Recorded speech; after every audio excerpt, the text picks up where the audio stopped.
Joining us now from House Homeland Security, Congressman Carlos Gimenez. Great to see you, Congressman.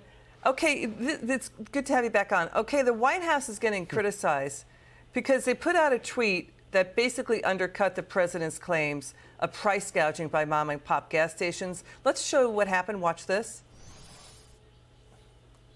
When the cost of oil comes down, we should see the price of the gas station at the pump come down as well. But that's not what's happening. Congressman, when you see it, it does go in lockstep. When oil goes down, gas prices go down. When oil goes up, gas prices does go up. I mean, the White House even tweeted out those fever lines.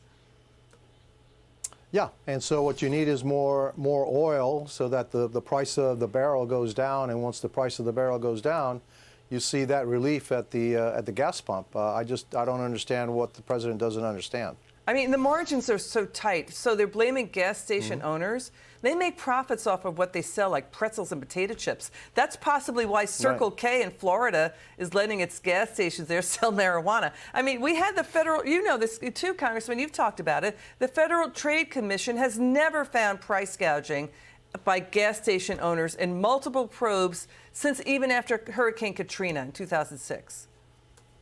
Yeah, they just follow. Look, it's market forces, and it's a global market, and they have to buy the gas at a certain price. And like you said, the margins are really small. The margins stay the same whether the price of the price that they pay goes up or it goes down. The margins stay the same, but we get the benefit of decreased prices as there's more supply. The problem here is this war that the Biden administration has declared on the fossil fuel industry here in the United States for absolutely no reason whatsoever. Not only are we hurting Americans, we're also hurting our allies because now they're looking at blackouts and cold winters. And, you know, cold actually kills, people 15 to 17 times more than heat does. And so, this is inhumane. This entire green energy, green policy, Green New Deal stuff that the Biden administration is pursuing and trying to force us into this is actually inhumane. It's going to kill a lot of people, and it's hurting the Americans in their pocketbooks every day. And by the way, I'm so sorry. Let me correct. It was Hurricane Katrina was in 2005. Congressman, the president's strategy of draining the U.S. safety net, the strategic reserves, to artificially lower gas prices, oil pros say that's unsustainable. OPEC could wipe it out with another cut. But Biden is saying OPEC is manipulating prices. The White House is out with diverging mixed messaging in oil and gas. As to your point, they avoid how their so-called transition to green energy does mean higher costs for working and middle-class families. Let's watch this. We're asking the industry today, tomorrow, to start increasing production. No more drilling on federal lands, no more drilling, including offshore, no ability for the oil industry to continue to drill, period. Would there be any place for fossil fuels, including coal and fracking, in a Biden administration? No, we would work it out. We would make sure it's eliminated and no more subsidies for either one of those, any fossil fuel. I would transition from the oil industry, yes, and I'd stop giving to the oil industry. I'd stop giving them federal subsidies. Have you ever heard them say, when they talk transition, what transition means for working and middle-class families when it comes to costs? No, they never do. It's just this.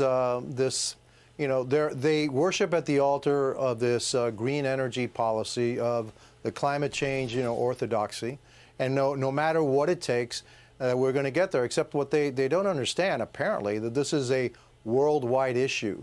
And that we're doing really well here in the United States. Other countries aren't doing very well. And that we're going to need fossil fuels for the next 50, 70, 100 years. That should be American fossil fuels because we produce it 20 to 30% cleaner than the rest of the world. So even for environmental purposes, we should be enhancing American oil production and gas production. We should be doing that to help us Americans here at home. And we also should be doing that to help our allies overseas that are now looking at, suffering through this winter because, they don't want to use or their gas supplies have been interrupted, by the Russians. We've seen environmentalist studies that say nat gas is cleaner.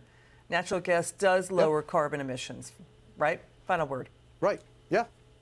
Okay, that was quick. If we Yeah, if we substituted natural gas, okay, for coal, especially in China, we would help the world's carbon emissions or reduce carbon emissions worldwide by a heck of a lot more than the stuff that we're doing over here.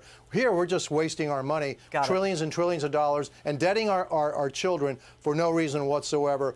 Zero benefit to us or the planet. Congressman Gimenez, thanks for joining us tonight. It's good to see you.